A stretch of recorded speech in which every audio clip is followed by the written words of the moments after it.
This particular breakout is about the project end of life, repowering and decommissioning, which we haven't had to do a lot of to date, but it's going to start happening. My name is Lon Rochester. I'm with Nelson Industrial Construction Engineering, and we have a wholly owned division called Nelson Wind. And what we do in this industry is we build the foundations, the concrete and rebar foundations for the wind turbines out there. Not all of them, but some of them, quite a few. We've done over 3,600 foundations around the country and up in Canada, providing over 7,600 megawatts of power, and on wind farms up to 150 turbines. And it just a curiosity. A lot of people will say, well, how big are those foundations? Well, some of them can be up to 700 cubic yards of concrete and 50 tons of rebar in one. So it's quite a process. So today we have two distinguished panelists with us. I didn't say extinguished, I said distinguished. The first that I'm going to bring up is Andrew Ross, Director of Retail Utility Services and Member Relations at NMPP Energy. Andrew assumed the role of Director of Retail Utility Services and Member Relations in April of 2015. He's been with NMPP Energy since 2008 with roles in resource planning, engineering services, and manager of engineering. He previously worked for the Nebraska Public Power District as a transmission and distribution engineer, where he designed and managed substation projects. Andrew has worked with more than 100 utilities spanning 5 states on issues ranging from wholesale power supply agreements to financial and engineering analysis for municipal governing bodies. And with that, I give you Andrew Ross. Yes. Thank you, Lon. Well, good afternoon, everybody. Appreciate the time and opportunity to be here. As you can see, I'm not Shannon Coleman. She is unable to do this presentation, but I should be able to fill in. I did hold a role very similar to her with the Municipal Energy Agency in Nebraska prior, so I know a little bit about this project. So just to kind of set up a little bit before I go through the obligatory who we are and what we serve, I really just want to go through kind of the presentation, what we're talking about here. And this is from a utility perspective. So I know there's a lot of landowners in the room. I know there's vendors and other utilities.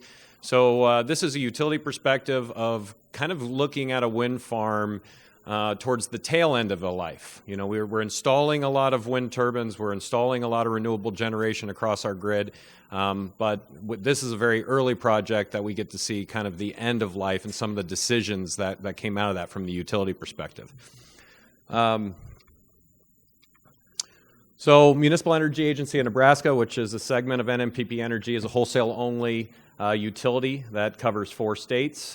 We've recently added Center Colorado, which now means we serve over half the municipals in the state of Colorado. None of the big ones, Boulder, Pueblo, those, but we do have a presence out in Colorado, a couple in Wyoming, and about 10 in Iowa. But started in Nebraska, like I said, wholesale only, and we're going to be talking about, if you can see Kimball, and for those who know where Kimball is or don't know, it's off way close to the Wyoming border there on Nebraska, and that's what the project I'm going to be talking about. Can everybody hear me okay? Okay. Quick go through. We established in 1981. We're a joint action agency, a political subdivision of the state of Nebraska, wholesale power provider for NMPP Energy. We have 68 participants that I showed you. 61 of them are total requirements participants outside of their Western allocation. And we operate in Southwest Power Pool, MISO, and still have bilateral markets that we deal with in the West, in Colorado, Western Nebraska, and Wyoming. And you can see we have a vast, we have coal, wind, hydro, WAPA. We offtake some nuclear from NPPD, and so we have a wide mix similar to a lot of utilities across the region. And we are transmission dependent. We own a little piece of transmission over by Walter Scott 4, but other than that, we are completely transmission dependent. Okay, so Dave and I might argue about this a little bit, but I'm claiming this as the first wind farm built in Nebraska. It was 3 miles northwest of Kimball, and this was in 2001 was when we started construction, made the decisions. 2002 was the commercial operation date. So this was a 7 turbines, 1.5 megawatts each, Vestas, that gave us 10.5 megawatts. We did pay cash for this and had an O&M agreement with a third-party contractor. So this was not a PPA. This was early. We actually bought this facility, bought the turbines, and had a O&M agreement with a third-party vendor that I'll kind of go through as we go. But you can see this was all the way back in 01, 02. So this was very, very early in the wind generation. We had one landowner, and we interconnected to the Kimball substation, which then took it to Awapa, a western substation on their transmission. Okay, so this gets a little engineering into it, but the bottom line is let me see if I can find my pointer. Which one's the pointer? That's not the pointer. All right, here we go. So these are the 7 turbines here, and I didn't put numbers on here, but I'll just tell you this is about 40% here. So each of the turbines, the blue represents the output in 2011 to 14. So each turbine, you can see the blue representing that, and then you can see we started having serious downgrades and problems about 13, 14 years into the project. So you can see each turbine from the blue to the orange is dropping in production, as well as we had some major repairs going on. I'll show you in a different slide. 17 generator replacements, 4 gearbox replacements, and we started having quite a bit of failures in that 15 to 16 time frame. Same thing here. You can see that capacity factor, once we hit about 13, 14 years, we really start to plummet in some of the output of those generators. We have costs here. This was our administrative costs over the life of the project here. You can see insurance costs actually even decrease in this blue line. Yellow, the wheeling stays pretty standard, and our lease isn't much over the time period. You can clearly see what the real big hit to mean was the fixed O&M represented in orange. So what happened is we kept having problems with the generators, and so our fixed contract that we paid through the third-party contractor kept going up because they kept having to do more and more work. So you can see in the orange our fixed O&M, and in the gray even a little bit of the variable O&M increasing along with the downgrade in output. Obviously, from a business perspective, now we have to make a decision on this facility. We also had some legal limitations. We don't, as a public power utility, the PTCs, we don't have that option, and we were also given a board opinion that mean cannot directly sell operating generation assets to a private for-profit entity operating in the electric industry. So this was something Mean had to really deal with internally, and so we went out for a RFP and did we were looking for a 20-year power purchase agreement. Keep in mind, when we buy these 7 turbines, we did not have decommissioning included in any of our PPA agreements because we didn't have a PPA agreement. So the decommissioning had fallen on us to figure out, and so we put it in the contract for somebody else to figure out as well, the decommissioning included. We are wholesale only. We don't have a construction outfit. So we had to look for someone to take this all the way. And we looked at three different options. We looked at wind and solar, we looked at just decommissioning, and then we looked at repowering as well. What we decided, we did some analysis here. Again, not keeping numbers, but I'll just kind of go through. So this is the cumulative cost, our analysis of the combination of West resources and market. So if the generator is not generating, then we have to back that up with market purchases. So we can see this middle line here is the decommissioning costs, what we planned on. Okay, now we don't have 10.5 megawatts out there. We have to replace that power. Green was, let's just patch it up. Let's fix it. Let's put new gearboxes and keep down that path. And the blue was the PPA, the repowering of the PPA. So that's the one that we chose. We had a decommissioning contract with NGC, New Generation Construction, locally owned here. And in some discussions with Justin Hernandez, who I know, they took a lot of this material. A lot of this material is recyclable. And actually a lot of it, I believe, was shipped off to China. So a lot of the material was sent on to China. Here you can see the tearing down of the facilities. Nobody really knew how to do this. We had kind of looked at, everybody knows how to, and they probably do now, but everybody knew how to kind of put these things up. But you don't just push these things over. I mean, you have to have some kind of process to do this. And for those who know, you talked about foundations. These foundations go very deep. They go past the groundwater table, and there's a lot of considerations there. Luckily, since this was such an early project, we actually were grandfathered in. We did not have to remove the entire substructure. We had to remove quite a bit of it and then kind of repurpose the land. But since this was way back in 01 and 02, we were not under the new rules, which I believe now say that you have to remove the entire substructure. No, Dave? Oh, it's not passed yet. Okay, so it's out there. So they're considering that. Well, we did not have to do that in this case, which was nice. But you can see removed the below ground structures to ground level, foundations, there's distribution conduit. So there's a lot of work here when you have to go through this. And I think this project really, for one perspective, some of the decisions that go into this, but also, thinking about all this renewable generation on the backside, all right? And so we've kind of learned now that the PPA structure, first off, is better for utilities such as ourselves. And we also found that it's very good to establish decommissioning in that contract. So there is a plan. I work with a lot of utilities that have a wind generator that came in because maybe it was a small one for a school project or something behind the meter. And what happens is the person who installs that then can't be found 10, 15, 20 years down the road. So you have to have some intellectual property. You have to understand what to do with these things as they reach the tail end of their life.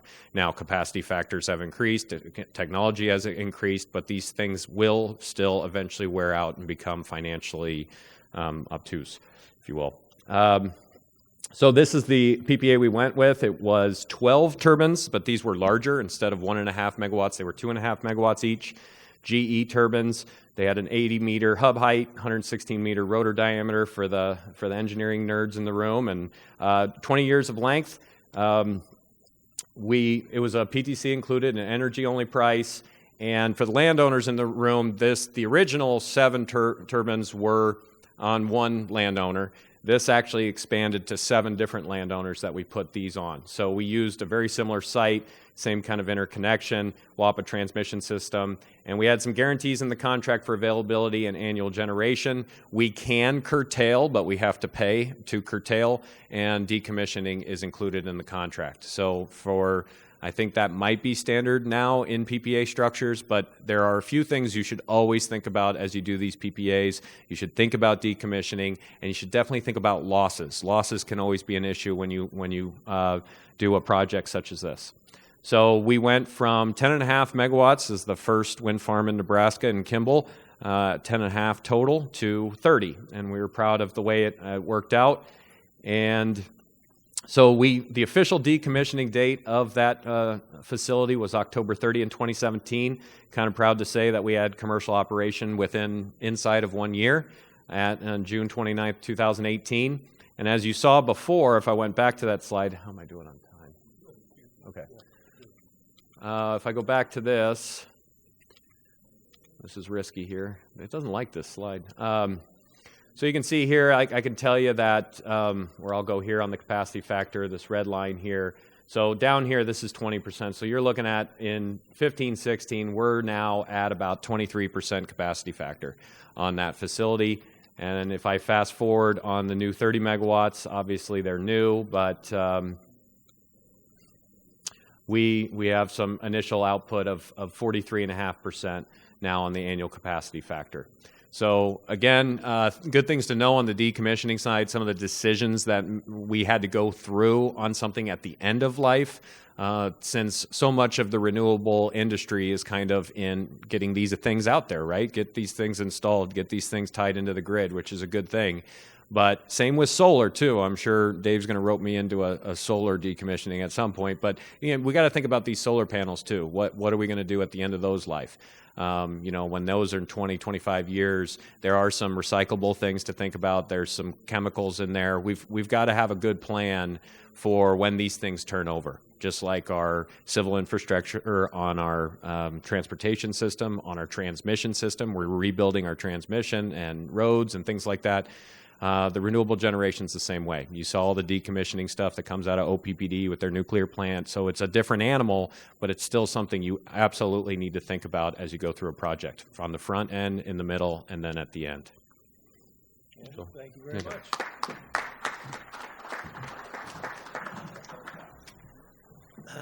We'll hold all your questions until Will gets completed. Will, I'm going to introduce you, tell them how smart you are here, just a second. I'm now going to introduce Will Kirby, who's a renewable energy project manager for the employee-owned consulting firm HDR, based out of Omaha.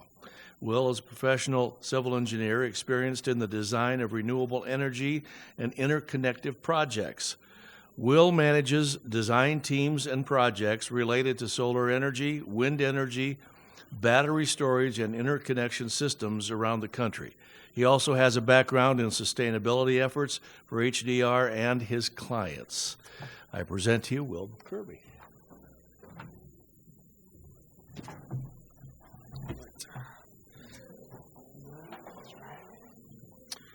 All right. Oh, no, it's good. Right there. All right, good afternoon, and thank you, Lon, for the introduction. You didn't have to lie too much, I don't think, so thank you. Thank you also to the audience, the hardy souls that stuck it out through the entire conference. Appreciate you guys hanging around, and hopefully you've enjoyed this conference. I think it's fitting that decommissioning and repowering go last. It's considering we're the end of life. I don't know if they necessarily save the best for last, but end of life is probably more fitting. So why this presentation? As Lon mentioned, I do have an interest in sustainability and end of life. So while all of the renewable growth is great, there are other considerations we need to take into account. So it started also for me with questions. My previous background was in transmission line design about 9 years before shifting to renewable energy a year and a half ago with HDR. So when you're thinking about high voltage transmission lines, you're not necessarily asking the same questions about end of life. You're not thinking about where those suckers are going to be in 20, 40 years. Hopefully they're still standing and that they're going to stand for another 20, 40, 50 years. But solar and wind projects is a little different story. You get into that 20, 30-year range or even less, as Andrew demonstrated. You start to ask those questions about what's going to happen at end of life. There we go. So questions. So just starting with questions, not finishing with questions. I had to figure out, what questions did I have about end of life for projects? So some of them that came across for me: who requires decommissioning specifically in Nebraska? What are their requirements? Andrew, you're right. This thing is touchy. What's the process? What's the actual decommissioning process? Who has to pay for it? And where can solar and wind equipment and components be recycled? So these are some of the questions that I've had, and I know many of you in the room probably have similar questions or additional questions. We'll try to address those throughout the presentation, and if there's any others at the end, we can handle them then. So quick overview, Q and not A. Then we'll dig into the rise of wind and solar and everything that comes along with it, not just what we view as the important growth. What about decommissioning policy in Nebraska, both at the state level and what's behind it?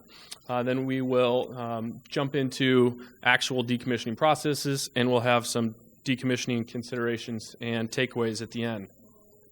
So I think we've seen a million variations of these graphs throughout the conference. We see the renewables rising, and more importantly, we see different types of renewables starting to rise. Solar soon overtaking wind in the coming decade, most likely. So we need to understand what are the differences between end of life for these types of projects. So solar, incredible growth, exponential growth as we've seen. I want to look at this graph that we've seen throughout the conference in a different way, into millions of panels. So it's a pretty impressive graph. Yes, even last year, I think this is about 34 million panels installed just in that single year, if we're considering average panel wattage. And so in this last 5 years, we're going to have 185 million panels to deal with in approximately year 2040, 45. So it's a lot of volume of panels to consider. So there are a lot of positive benefits to reducing carbon and everything else that comes with solar, but we also need to understand what we're going to do with, I'm going to call it a waste, because as of right now, federally or state speaking, you do not have a requirement to recycle solar panels. So we shouldn't be treating this as waste. We should be treating it as a resource, but that's a different conversation. So we've seen this map. It's in the back of your handout, the solar facilities in the state of Nebraska. Nothing to exactly blow you away compared to some of the other states. So 24 megawatts approximately, about 80,000 panels. Not much all in all. But even with recent announcements about upcoming projects, OPPD, Salt Creek Solar, you see that we could quickly dwarf that and get into the millions of panels just with installations in the next few years.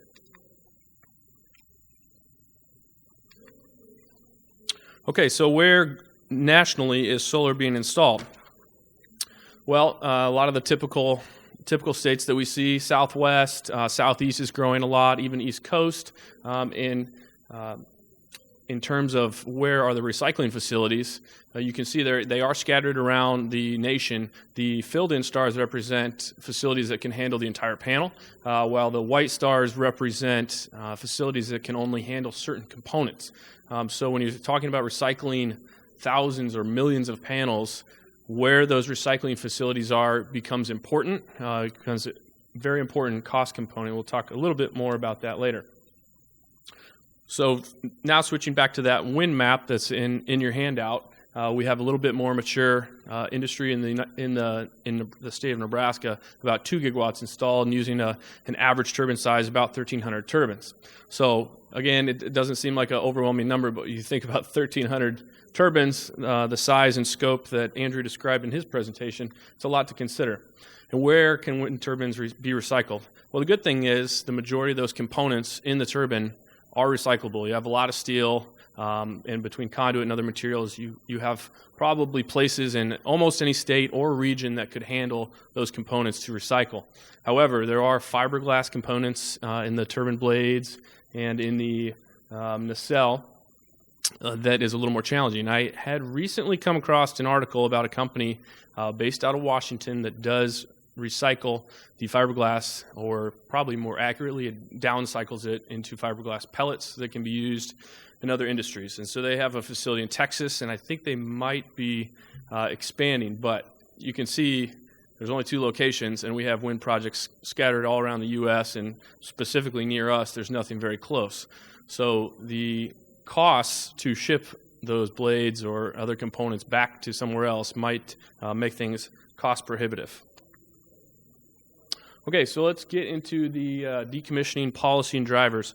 Who or what requires decommissioning and what's driving it? So starting off with solar, this is a state view. It's a pretty blank map, and I don't know if the colors are showing better for you than me. But it's the state of Nebraska. Oh, man. Well, I know for a fact that on the computer, Nebraska is filled in, as are a couple other states, so I'm not sure what the projector colors are doing. But at the end of the day, this is a pretty bare map. Not many states have state-level decommissioning policy requirements. Nebraska is one of them, which I was a little surprised. And I don't want to get too word-heavy on this, so I tried to pull out some highlights. It's not necessarily a long policy, but it does a few important things. So first off, it requires the applicant to submit a decommissioning plan, step 1. And it has to be the owner or the applicant of that facility. It defines when it has to be decommissioned, it establishes when the decommissioning security, the financial security, has to be posted, that is for, and that it's the owner who is solely responsible for the decommissioning. So as Andrew stated, all those considerations, even when you're talking about a PPA, are crucial. Then it also, importantly at the end, states that if you are in a local jurisdiction that has already enacted decommissioning requirements, it defers to those. So now looking at the wind decommissioning map, so this isn't truly the states that require it, but this is the siting authority. So the states in yellow are state siting requirement states, and then blue it's split between state and local. So between the blue and the yellow, you do have more state requirements, but as we'll see, a lot of those are filtered down to the local level. So the Nebraska State Wind Decommissioning Policy, very similar. It requires that it must be done. It requires that if there is a local government entity that has adopted requirements, that it filters down to that. And also you must submit a decommissioning plan to the board, and that you must bear all the costs of decommissioning. And again, it says the security or bond for decommissioning must be posted no later than the 10th year. And for good measure, the state says, hey, we can take action on this if you don't comply. And that you must also comply with any local government requirements.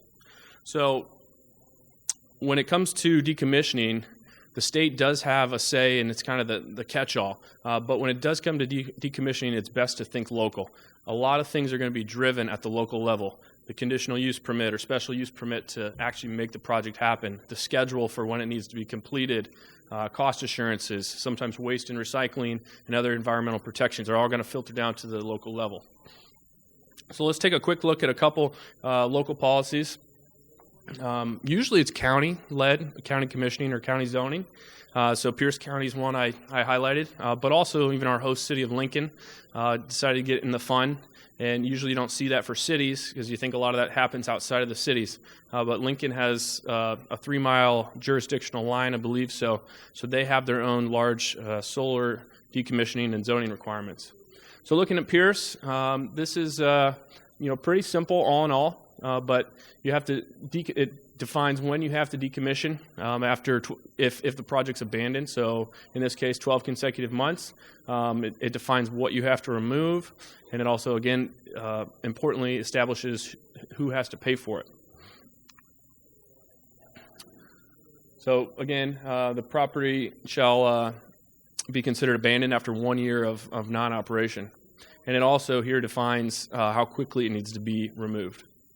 So City of Lincoln, even simpler yet, says you have to have one, says what the procedure is, and who has to pay for it. Okay, switching to wind, looking at a couple different counties. Holt County, which we had some folks here from Holt County. I think I see one down here. So I'm reading his zoning ordinance. Hamilton County, also another county in Nebraska with defined wind ordinances. And what you see is that a lot of these are either the same or very similar. So this one's for Hamilton to start. But when I looked at some others in Antelope, Knox, Cherry County, all were exactly the same in this case.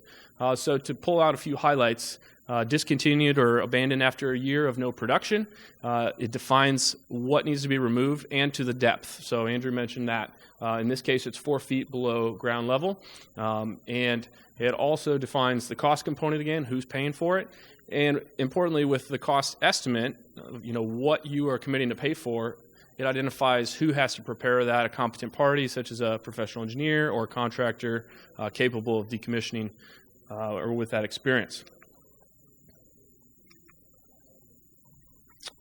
Okay, a couple other things to point out. Again, this is with Hamilton County.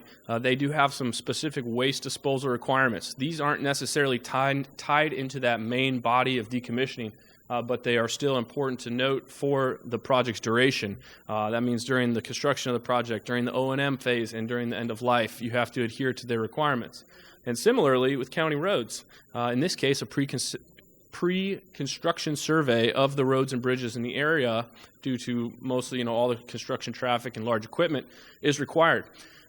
So you consider that during the initial construction phase, but decommissioning is essentially another construction phase. So I would anticipate that same requirement to be met at the end of life of the project. Whoop. Okay, yeah, Holt County. So here, at first glance, Holt County looked almost the exact same as those others, but in this case, they go to 5 feet below ground, and they have a shorter duration for when the wind turbines must be removed. So point being here is that even though things might seem similar, you still have to read the fine print and understand everything within the regulations.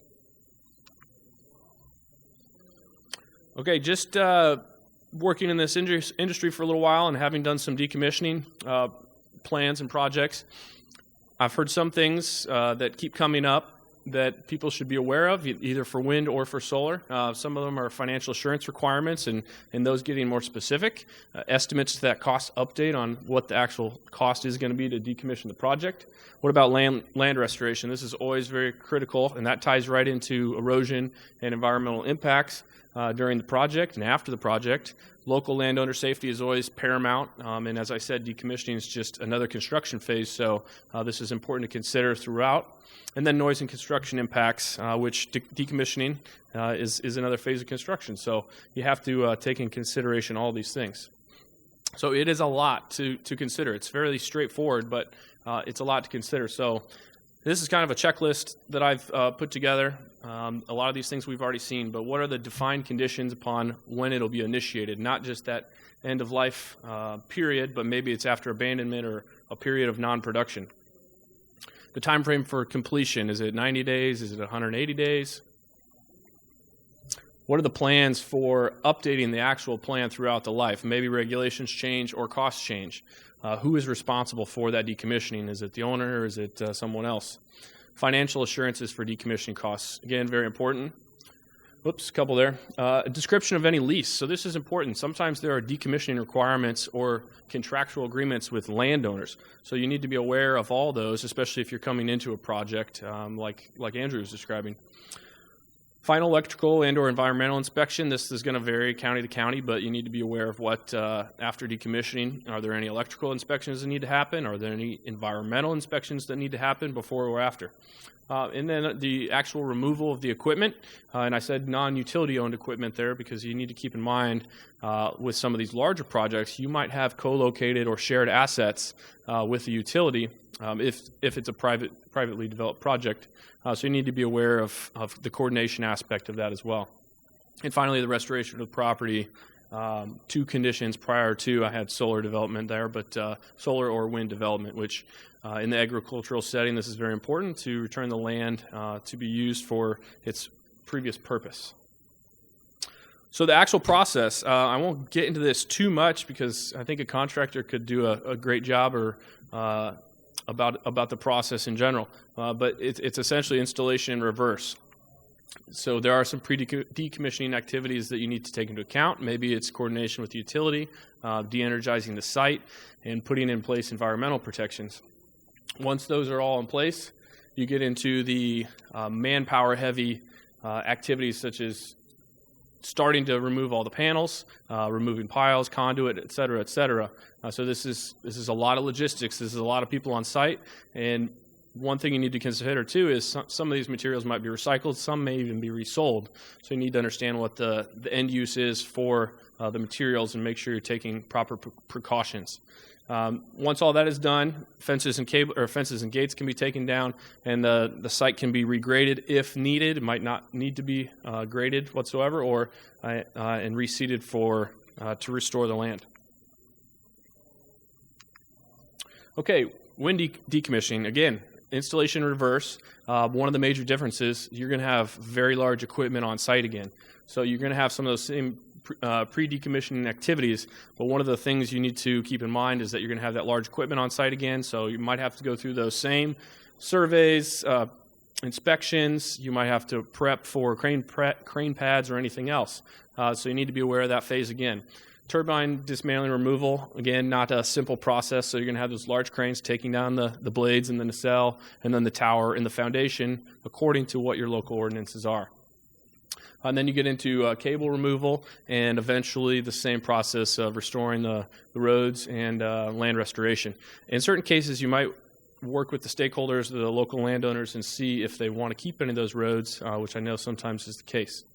So this slide advancer gets a little trigger happy. It already put out my answer to the test, but how much does it cost for solar? It completely depends on who you ask. So what I've presented here are some numbers from a study that I located from 2017. These are based on per megawatt costs. So you can see that's a huge swing for the cost to decommission solar. Max of $179K down to a net positive of $89K and an average of about $57K for this study. So why that swing? Well, there's certainly significant costs associated with it, all that manpower, all that removal. Then there's also some disposal and recycling costs, and then the site restoration costs that can vary greatly depending if they have to do anything to restore the land. The salvage values, there is a lot that can be recycled. There's steel piles, there's steel or sometimes aluminum racking, electrical equipment that can be salvaged possibly from the substation and cabling and everything else. Panels, I have seen in some cases people trying to assume a salvage credit for the panels, but as Lee Corso says, not so fast, my friend. In my research, I've never seen, I'll have a caveat in a second, but I've never seen a salvage value for the panels. In fact, to recycle them, I've seen a cost of about 40 to 50 cents per pound for recycling panels. And I've reached out to some of those recycling facilities to get fairly accurate and recent numbers. The caveat is if there is a secondary market and if you have panels that are still possibly operating at a high capacity, those might be able to be resold, and thereby you could recoup some of that cost. So that is project dependent. That's why it's hard to give a firm cost. So wind, same boat. It can have a great variation, 222K per megawatt for a high in this same study, down to 2K per megawatt for a low, which probably had a great salvage value. It averaged about 51K per megawatt, or for the math geniuses out there, about 76K for an average 1.5 megawatt turbine. So again, not something that should be ignored, and depending on your project, it could be significantly more or less. That turbine dismantling and removal, obviously for wind, is the high cost. That equipment power, and then also the disposal and recycling of some of the components might have some significant costs as well as land restoration. Salvage values, steel, some of those components, the electrical components in the turbine itself, and then some of the associated collection system infrastructure could also have some salvage value.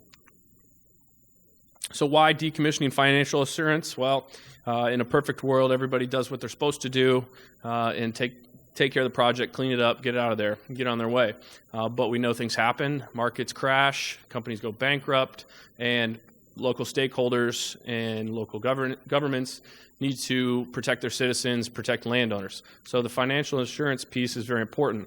How do they do that? Well, there's a few key ways. Most of what you'll see in Nebraska that I've seen, and probably nationwide, is the posting of a bond. And it could be a security, surety, performance bond, and they're all slightly different, but essentially do the same thing.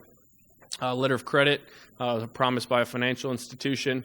There's also guarantees and even traditional methods such as a check or even insurance policy. So a few decommissioning financing best practices to put forth. Sounds obvious, but know what you're going to pay for. Sometimes they ask for these early on, but it is important to understand what your project components actually are going to be and what you're going to pay for either in the actual end-of-life decommissioning process or in the bond period when you're putting forth the money to assure that it's going to get paid for. So updating costs. Decommissioning costs might change throughout the life of the project. That seems pretty reasonable. Also, more importantly, the salvage costs might change. There's a lot of market swings on some of these materials, so the value of these materials are going to change or could change drastically throughout the life. So I think it's important to update those costs periodically, and most importantly, towards the end of life. So discuss that assurance piece early with the county or whatever zoning ordinance you're working with and understand some of those nuances. It's pretty simple on paper, but actually getting to the details and who needs it, how they need it, and anything else is good to establish early on. and also seek clarity with all stakeholders. Maybe in some of these counties, you have, whether it's big or small, you might have someone on the planning commission that's helping approve the project, and then you might have a county clerk or a treasurer that has other expectations. So understand all those requirements early on so there's no confusion. I've covered a lot, gone through quite a bit of material in a short amount of time, so I wanted to give you guys a few takeaways to take away from today. So renewables aren't slowing down. We've seen the graphs. Where they go from here is a little bit up for debate, but it's not necessarily going away. So we need to be prepared to address all of the impacts that are coming along with this explosive growth of renewables. Decommissioning is a relatively straightforward process. It's a fairly simple process on paper, but it's not the same everywhere. You need to think local. Start local and work your way up to your state to make sure that you're complying with all requirements. And while they are getting cheaper, as I said, the costs at end of life can be a significant part of the project, so you need to know what you're paying for, who pays for it, and when, and all the other details. These are all important factors to consider with your project, and I think some of Andrew's slides were very helpful in demonstrating some of those end-of-life costs, O&M, and other factors leading into the project decommissioning. So I want to thank you guys for your captive attention here, and I guess we'll do any questions. Regarding the project in Kimball, I think it's important to know how early that was in the technology. So again, this was the first commercial wind farm in Nebraska, and that was 2001 or 2, and so it was about a good 12 or 13 years before we really started seeing the degradation. We saw increases on O&M, but with technology, they've not only gotten cheaper, but I think they've also hoped to. I mean, proof will be as we go on. But I think the newer technology should also last longer. Similar in the solar industry, when you saw inverters, early inverters tended to go bad more often as the energy was converted from DC power to AC. Those are starting to last a little bit longer as well. So technology is not only making these things cheaper, but they're also hopefully, and again, proof will be as we see as we go on, but they also last longer. I think the newer ones should have at least 20-year plus life, and so the 12 to 13 years we saw was really because we were one of the first ones out there. I'll let Will touch on the recyclable and salvage value. Yeah, it certainly is a concern, and you might see solar projects in the 20, 25-year range as a kind of a standard. A lot of them have options to extend up to 40, and I think some wind projects do too. But there probably are going to be replacements that happen on those key components throughout the life. So that's why I see recycling improvement capabilities and the volume as a necessity to the growth of our industry. And I think it'll happen. I know a lot of the national organizations are devoting a lot of effort into improving our recycling capabilities. But yes, there are things that just have to get replaced so often, and technology gets greater. So while your technology might still work, there might be just a much more efficient product on the market, and it might make the economics of the project that much better. So that's something that you have to consider, and not just is the product still working. It's a moving target. Oh, I wanted to ask Andrew a question. What is wheeling? The wheeling is regarding for the delivery of the electricity as we move it through a substation, through a transmission. We had I believe a line, a Kimball line that fed to a Western substation. I have somebody in the room probably knows this answer, but wheeling is just getting that power to commercial operation. Close enough, Billy? Thanks. I got a thumbs up, so I'm good. Roberts, Linn County Wind Association. One of the things I noticed that you do not have in any of the decommissioning was the time frame and financial funds that need to be set aside. And I missed it, I'm sorry. But because of the way it's done in the state of Nebraska, most, if not all, wind farms that have been laid are constructed by local LLCs, which are funded by a company. The problem that I have had, and I've brought up many, many times, is that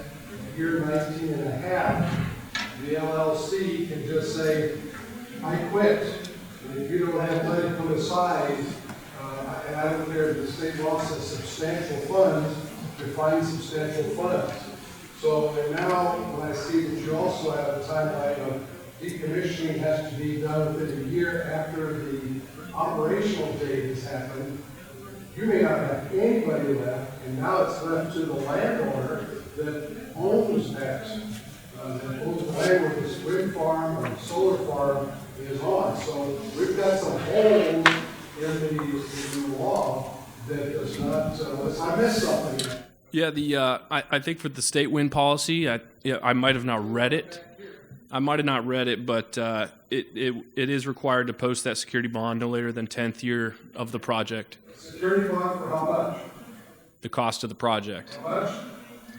You tell me what the cost of the project is. It says substantial funds. Yeah, it might say that somewhere else. That's not what I'm reading. Cost of the project, okay, so still, it needs to be defined a little bit. I have not seen in any of those wind ordinances or solar, I didn't see the word substantial anywhere. I'm not saying it's not out there. I'm saying what I saw didn't have it in there. Yeah. So for those that are still looking at doing wind leases, to make sure that you have something in year 10 that you're starting to put the money aside, whether it's a letter of credit or what have you, because if you're 19, yeah, and I will say that financial security, I don't get visibility to that a lot, and a lot of times that's handled with lawyers and behind the scenes, so I don't get to see all the details, but I know just, it's a simple paragraph or sentence on a requirement, but it is something that has to be, I don't want to say negotiated, but it has to be worked through each time. That's kind of why I put the bullet about seeking clarity early on, so counties or whoever else are making sure all those protections are in place before the project takes place. And at the end of the day, if something does happen to the company at year 19 of a 20-year project, I mean, the most important factor is probably that the money's there. So that's a protection. The statement that you had that says the road to hell is paved through detention is very applicable in this state. Yeah, and that's a good point to that. I just have a quick little side note to the related topic is I worked with a community in Northwest Colorado, and they had, about a decade ago, they put in a small wind generator for their school. And again, good intentions, sounded good, looked good, thing was turning for a few years. Well, 5 to 10 years down the road, it started having some problems, and the installers and outfit that put it in was nowhere to be found. Nobody had thought about anything with decommission, and now you've got this school that says, what am I going to do with this turbine now? So there's small, it's on a large scale and a small scale. And I could cite a few others that are similar to that. And I think your point is well taken as far as, you have to think about the project end of life as part of any contract. And you will get the argument from the wind developers, well, you don't require this of anybody else that's building a building in the county, whether it's doing a store or a hog plant or what have you, which is true, but most of this is on leased ground, and it's a different animal, so you cannot emphasize enough the decommission. It's almost as important as the very front end, if not more so. Because in 20 years, even you, as young as you guys are, you're not going to be here. I hope I am. Well, okay. Oh, thank you. Thank you for clarifying. That got ominous. That was that took end of life to another level there. Any other questions? Yeah, go ahead. I'm certain that it's not the legislature's intent that the state, that any county in the state would be left with holes at the end of a contract and decommissioning isn't completely covered. So any local entity where you think that might be a problem, I encourage you to contact your senator to discuss that. And my question was whether there is any research or even anecdotal information about the effect of leaving all of the equipment underground further than 4 or 5 feet.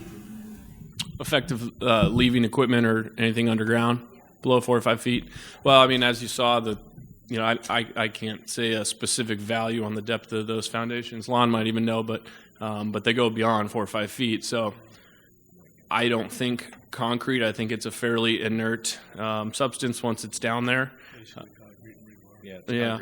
Concrete and steel. So I don't know if there's any research on leaving it in the ground. I can tell you there's probably a lot of concrete in the ground around our state that we don't even know about. So as far as water supply or anything else, I don't think there's serious concerns, but I don't know about any research on that. Conduit or anything else, most of what was put in the ground is designed to be watertight and everything else. So if something like that gets left behind, I don't know if there's any other repercussions, and I don't know of any research into something like that. But I know it's designed to keep water out. The 4 feet usually should take care of most of the non-concrete and steel. So I don't know how much other than that would be beyond 4 feet. And as a civil engineer, I don't know of anything that regarding steel and concrete at those depths. I mean, these foundations are built all the time, not just for wind turbines, but dead end structures on substation, transmission lines, piers for bridges. So, I mean, we stick concrete and steel in the ground all the time, constantly. But it is a good question. I don't know of anything regarding those substances that cause any problems, especially in the abandonment of the locations where they're at. But most of anything else is going to be covered with that 4 foot, and I think that's why they decided that. That concludes the epistle for the day, and thank you all for coming. Well, nice to meet you.